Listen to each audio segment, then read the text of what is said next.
52 days ago, the three of us met in a coffee shop in Bali, and we decided we would try to change the world by building a physical product from scratch in 90 days. Well, we have 38 days left to build the best pocketable phone stand that also uses MagSafe to clip on an LCD screen so that you can finally see what the hell is going on when you're shooting with your best camera lenses, the ones on the back of your phone, not the front-facing one. Whether this thing will change the world or we go complete bust, I'm not really sure.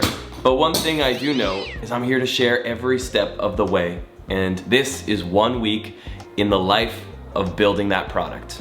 For the last 10 days, we've been working side by side in Hong Kong. And unfortunately, my mainland visa never got approved. And I'm definitely disappointed I never got to see the factory in person, but it didn't stop us from making huge progress and getting to know each other way better. But my goal with this series isn't just to show you the highlights and the best moments, it's to be honest. And the truth is, we had a couple of tough chats these last days. One of the main issues that was concerning for me was that at this stage, I want to feel rock solid that our hinges are giving a confident hold. There was a lack of friction, a lack of predictability, and each version we got made still did not give us the winning formula. Without that, our product does not serve its purpose. Second to that, it was really hard to picture how the final product would look when we have duct tape holding in magnets. We have magnets that are inside of aluminum, creating not enough strength in the actual magnetism of the stand, and basically the phone gets dropped quite a bit. Overall, the style and aesthetic of the stand just felt too industrial. And that doesn't even include the whole situation with the LCD, where my deepest fear was that we would not be ready to ship, because getting something custom fitted inside of this stand takes time, and it takes a reputable and trustworthy vendor. All three of us are going to have to be the ones to proudly ship something at the 90-day mark. So yeah, I was starting to stress a little. We had set ridiculously ambitious timelines and made a very public promise that this would ship in 90 days. But most of all, we made a promise to ourselves. And it felt like in some ways we were falling behind schedule.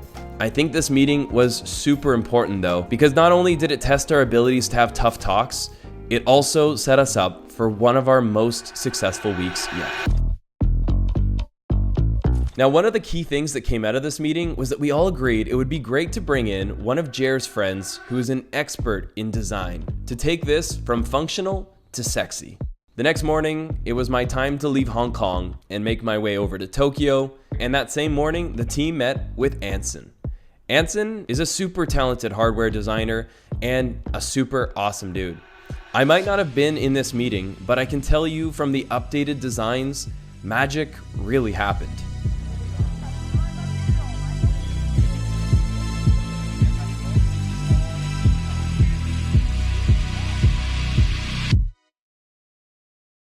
Brand is the umbrella. That's yeah. like the idea that you're trying to put out into the world, and a product is an expression of part of that. So your brand, to me, it seems like is about freedom, expression, like enabling you to do more with less. That is the overarching idea that you're trying to put out into the world, and the product, this product, is the first step. If you guys want to look at another brand that's a friend's brand, he's potentially selling for $1 billion this year.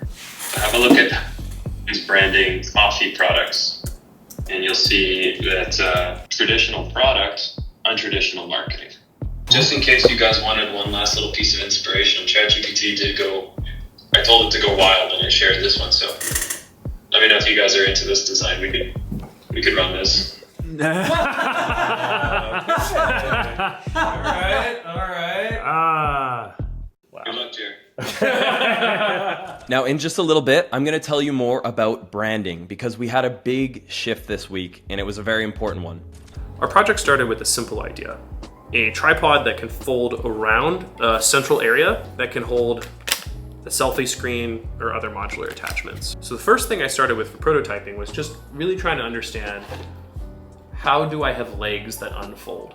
I had a few really quick prototypes in this space using the 3D printer in Bali, and quickly realized that the legs needed to extend around the central area in this kind of picture frame shape. And I made this prototype here. This is V6 at this point. That was actually strong enough for us to use it in Bali and start understanding how versatile this simple idea was. Once we got back to Hong Kong, it was time to make a prototype out of metal. So this is the very first one. This right here actually is the very first prototype we made out of metal. You could fold all the way up on your phone and get your basic utility in there. This prototype showed us that for usability, we need to angle these edges to make this whole thing easier to slip in and out of your pocket. But still we had a problem, the hinges were unreliable. So I kept those wins from the previous prototype, created a new hinge design that sandwiched these washers, worked great. And that prototype is actually with Christian right now, off in Japan. Over the last month, we have kind of landed on the name SnapKit. And every time I said SnapKit, it felt meh.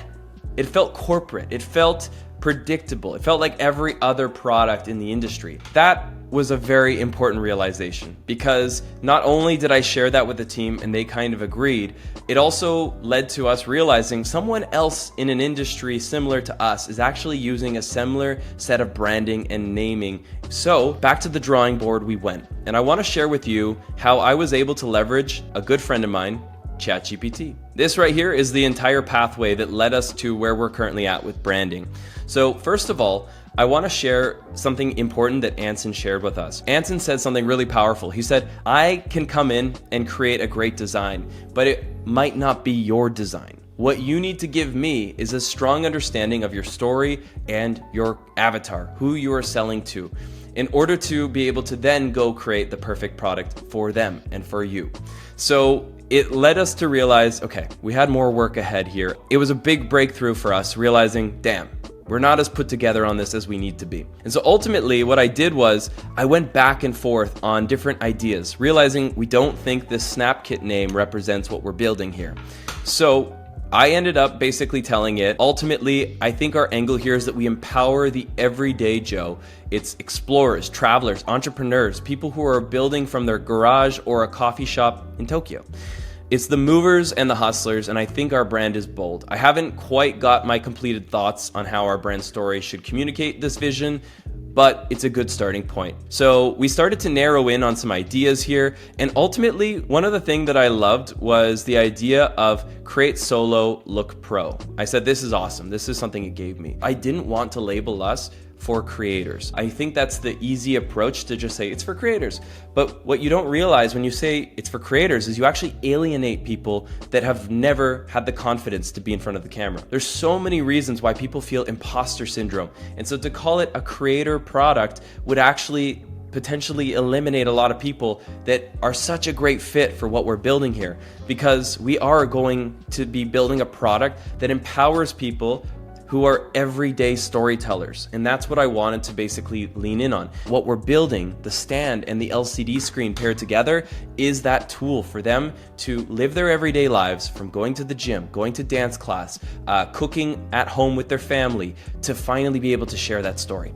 So the back and forth brought me to a place where ultimately we started landing on something that I quite liked, which was solo. Solo stand, solo screen, solo light. These all kind of feel really good. And I like the look of solo. It catches attention. Now I asked it to do a logo, thinking solo could be a good direction. We're not final on it yet, but we really like it. And it gave me something incredibly generic. And a lot of people would think this is where it ends. This is as far as the tool can go, but it's not. You actually need to go into grabbing inspiration from other sources. Here's a logo I shared with it. And I said, look, make solo look more like this. There's better ways I could have done it. I could have done a little sketch with a piece of paper or an iPad and just drawn what I was explaining, back and forth, back and forth, back and forth. And then I thought, what if we actually try to create an iPhone that has a superpower, like, ultimately the level up, which is what our design and product will do for the average mobile user. And it landed on this, and it felt very strange. It's not something I've ever seen a tech company do, but then it was like, isn't that what we're after? Strange, unusual, different. This feels a lot like BioShock or another game I used to play, Fallout. That's the name of the game, Fallout. And then back and forth. So what I want to share with you is that ultimately I took it further to actually feeding it the actual renders that we have so far. Please share product where it looks hyper realistic and it needs to actually have functionality. So now we started to get a little closer. This brainstorm brought me closer to being able to say, look, this isn't how our legs work, but at least these design ideas could have some shred of inspiration. And then I fed it a better image. And that image is this one here, which again was our very industrial design. A great starting point for getting the form and function together, but not something that we would be super excited to ship. So then we got here, where it's actually looking a lot like our product. And I love this tapering, the way it made this smoothing so that it's not just one straight line. I also really love the smooth way they did this. If you look at our current design right now, this whole section here just again looks like you went to a hardware store and put some things together. But this one felt designed. Basically a great starting point for us to have something to share with Anson, because when I brought it back to the team and we discussed what we were after, they really liked a lot of these ideas. I fed it a design from my doors in Bali of my villa that I'm building, and it gave us this. Maybe a little masculine, but headed in a very interesting direction. I challenged it to make a website, and then I challenged it again. And this is basically where we're at now. Having done all of this, we now have a really solid direction, and I want to share with you where we are at with our updated designs. So I'll hand that back over to Jer. Once we had the basic functionality figured out, it was time to bring in design. My friend Anson joined the team, who delivered us this beautiful design we absolutely loved. It had this smooth, organic shape, considerations for where to put your fingers, really lovely overall, but it had a problem. This sort of big brow at the top and this sharp corner here. So Anson and I tag teamed the design. He would update the aesthetic during the day, and then I stayed up all night, 2 nights in a row, doing engineering to get this to the next level so that we could meet our deadline. And I gotta say, we crushed it. We were able to reduce the thickness of that brow substantially, smooth out these corners, make everything seamlessly fit in the back of your phone in this organic way that just absolutely disappears in the hand. And that's the design we released for our next video. We're really excited.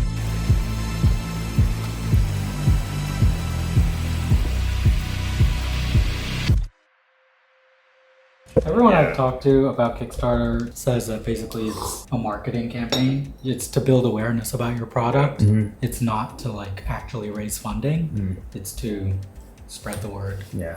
So, and then like, you know, people always set kind of like a conservative goal and like that they're bound to hit so that they can be like, you know, 200% funded on Kickstarter. We're actually using it like it's intended to be used though. Like we're using it to get the mass production work and the tooling going, right? We definitely are gonna need money for tooling. Yeah.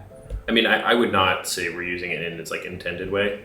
The intended use of Kickstarter is like the old way of doing product design, where it's like you sit down, you figure out your idea, you make it like perfect, you then make a video, and then everything stops. You're not doing any more engineering. Everybody just does the marketing campaign. At the end of the Kickstarter, you're like, okay, great, now we've got this money. How the f do we actually manufacture anything? Because you haven't actually been to the factory yet. And then you go through a process of an extra year of sending updates, being like, sorry, it's delayed. Oh my God, manufacturing's hard. Like that's like the right way to do Kickstarter. Okay. But we're not doing that. We're doing it the complete backwards way, which is we started with the factory. We know exactly how to build this thing. We're announcing a product that still has a little bit of flexibility in it so that like as we market it and get that feedback in real time, we're working with the factory to refine it. And then instead of making people wait when we're done and being like, oh my God, hardware's hard, we're just gonna ship it. And we're gonna have something done and ready to ship. And it's gonna be a much more iterative, like customer involved process, which it has been already. I think that the last couple of weeks, we have been a little bit lighter on our customer integration than I think we were in our first few weeks. I think our first few weeks we were like rocking and rolling with this. We had the WhatsApp chat group, we had short forms going out, we had our weekly vlog going out, we were getting in the comments, we're getting in all this stuff. We missed our weekly vlog for a week. We're in this like weird middle ground right now where it's like there's been a bit of this inertia pulling us into what would be a more traditional way to do Kickstarter. I just think as a team we need to get back to where we were. I think our roots were the right spot. I agree. Let's get back to it. So there's two updates on my part. The first is around social media.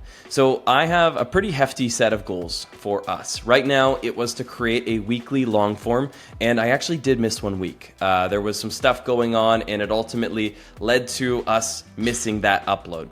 And even right now, as we're kind of getting our systems running, that weekly upload, in addition to all that we have going on, is not easy. It's a lot on my plate, and I'm even a little under the weather right now. I think just been pushing really hard these last days, but feeling a lot better today. Now, what I want to share is that we actually needed to source additional help to keep up with a short form schedule.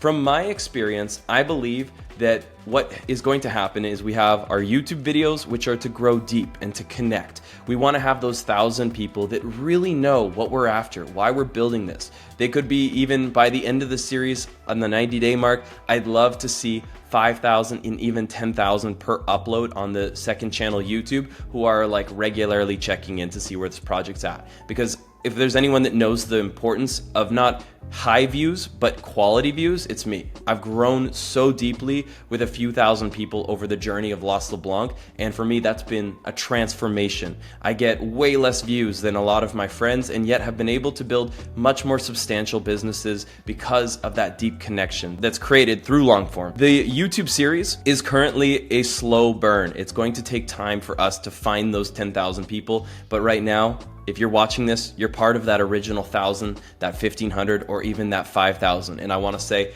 we really appreciate you. And it's so cool to share this series that I would have loved to have had when I was a starting entrepreneur.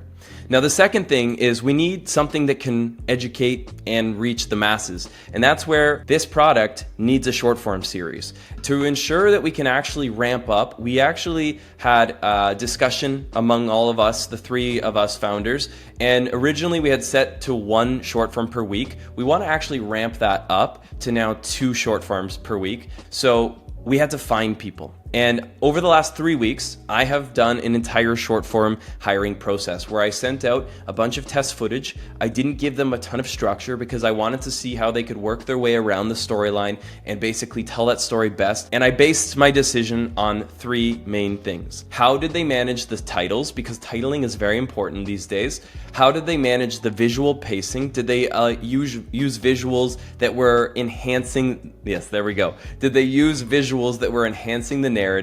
And third, and most importantly, how did they tell the story? Because if I see someone is not the best with visuals, but they really know how to craft a story, I'm taking that person every day. A storyteller is the #1 skill. They are the ones that are going to know how to craft the hook, how to make sure they include the best sections and cut out the parts that just frankly don't belong. The base round was 20 people submitting a free assignment to basically show me what they could do. From there, I found 4 standout candidates and I paid them their rate to do another submission. And at this stage, I think I have found my #1. Someone that has done an excellent job, and this is the short form update that they have just created. 45 days ago, this was just an idea.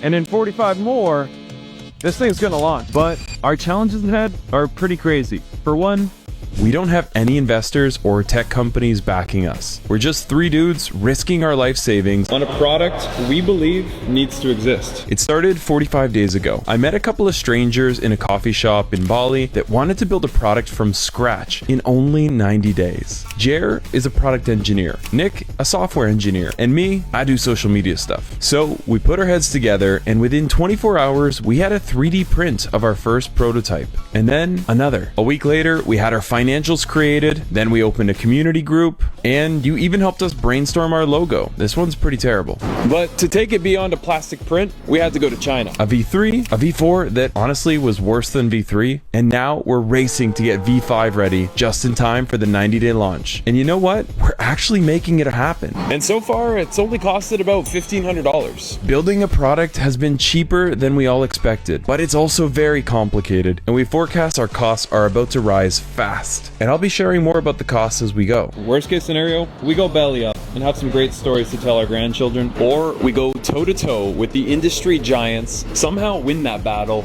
and prove that anybody can disrupt this space. I have no idea what happens next, but I'll share every step of the journey.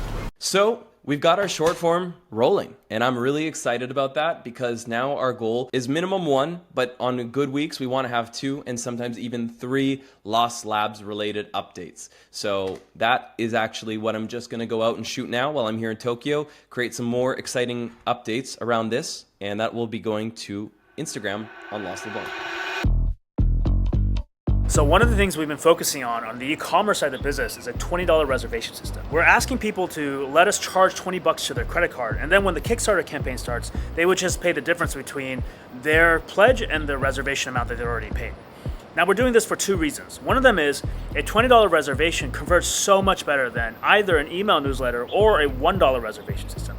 And that just makes sense. If you put $20 on your credit card, you're much more likely to remember that and come back so that you can complete the pledge on Kickstarter when it goes live. The second reason is because $20 is a really nice target for us to try to hit when it comes to ad spend. If we spend on average $20 for a person to come onto our site and then get charged $20 on their credit card, we can then spend that $20 from their credit card on acquiring a new customer. And that means we have hit an infinite money glitch, and that is obviously really great. That ends when we run out of customers that are targetable at $20 per person, but it's really great because what happens is we're minimizing the out-of-pocket costs that we have for acquiring customers through ads. And that's really important because we're a bootstrap business. We don't have VC funding to rely on here. So the less money we can spend out of pocket to get the customers that we need to launch this Kickstarter, the better off we are. The really cool things that happened this week is that we got a much more efficient ad spend going on. That happened because of 2 reasons. One of them is that Meta just got better over time at targeting the right people for us so that we got a much lower cost per click. The second thing that happened is we made the landing page itself much better for mobile users. And that's really important because 90% of our users are coming through on a mobile device. So when you combine that, we have better ad targeting and we have a much better landing page. We ended up going from a conversion rate of roughly $100 per person going down to about $40 per person. Now, that's not quite at the $20 per person rate that we're looking for, but it's way closer, and honestly, it's really exciting that we made so much progress in this over the course of about a single week. Hey, if you're enjoying these videos, this built-in public style where everything is full transparency, then you'll want to see the WhatsApp group that I've just created for us mad inventors, and it's just linked in the video description.